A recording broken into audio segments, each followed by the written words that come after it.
क्या आपने कभी महसूस किया है कि आप सिर्फ एक शरीर नहीं हैं, कि आपके अंदर कुछ और भी है जो आपकी सीमाओं से कहीं आगे जाता है? आज मैं आपको वो मैप दिखाने जा रहा हूं जो आपको खुद की सबसे गहरी यात्रा पर ले जाएगा। हमारी प्राचीन योग परंपरा हमें बताती है कि मानव अस्तित्व सिर्फ हड्डियों और मांस के ढांचे से कहीं ज्यादा है। ये 5 कोशों या परतों से मिलकर बना है। इसे कहते हैं पंचकोश सिद्धांत। इसको तैत्तिरीय उपनिषद में कहा गया है। यही है वो रोडमैप जो हमें शरीर से लेकर आत्मा तक की यात्रा कराता है। पहली परत है अन्नमय कोश। यह है हमारा भौतिक शरीर जो अन्न यानी भोजन से बना है। यही वो लेयर है जिसे हम जिम में योगा मैट पर स्ट्रेच और स्ट्रेंथन करते हैं। ये हमारी नींव है। दूसरी परत है प्राणमय कोश। यह है हमारी जीवन ऊर्जा का शरीर, वो श्वास जो हमें जीवित रखती है।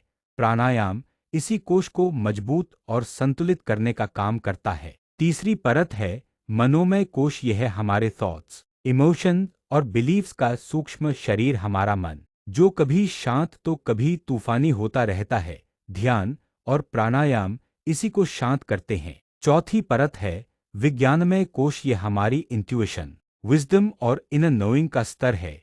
यहाँ हम अपने ईगो से परे जाकर अपने अंतर्ज्ञान से जुड़ते हैं। और पांचवी और सबसे गहरी परत है आनंदमय कोश। यह है शुद्ध आनंद, शांति और चेतना का स्रोत। यही हमारी वास्तविक प्रकृति, हमारी आत्मा है। अब सवाल यह है कि हम इस ज्ञान का इस्तेमाल अपनी डेली लाइफ में कैसे करें। जवाब सरल है, योग। आसन सिर्फ अन्नमय कोश शरीर के लिए नहीं है। जब आप सही तरीके से योग करते हैं तो आप एक साथ इन सभी पांचों लेयर्स पर काम करते हैं। आपका शरीर मजबूत होता है, आपकी सांसें गहरी होती हैं, आपका मन शांत होता है, आपकी अंतर्दृष्टि बढ़ती है और आप उस गहरे अटूट आनंद का एक झलक पाते हैं। ये सफर सिर्फ किताबी ज्ञान नहीं बल्कि एक प्रैक्टिकल एक्सपीरियंस है।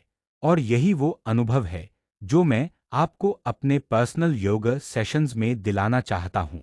हम सिर्फ आसन अभ्यास नहीं करेंगे, हम साथ मिलकर इन पांचों परतों को एक्सप्लोर करेंगे, उन्हें संतुलित करेंगे और उस गहरे आनंद को खोजेंगे जो पहले से ही आपके भीतर मौजूद है। अपनी इस यात्रा को शुरू करने का समय आ गया है। तो आज ही ज्वाइन करें योग विद अंकित कैरियर की पर्सनल योगा क्लास। व्हाट्सएप पर पर्सनल योगा क्लास लिखकर भेजें, क्योंकि बदलाव यहीं से शुरू होता है।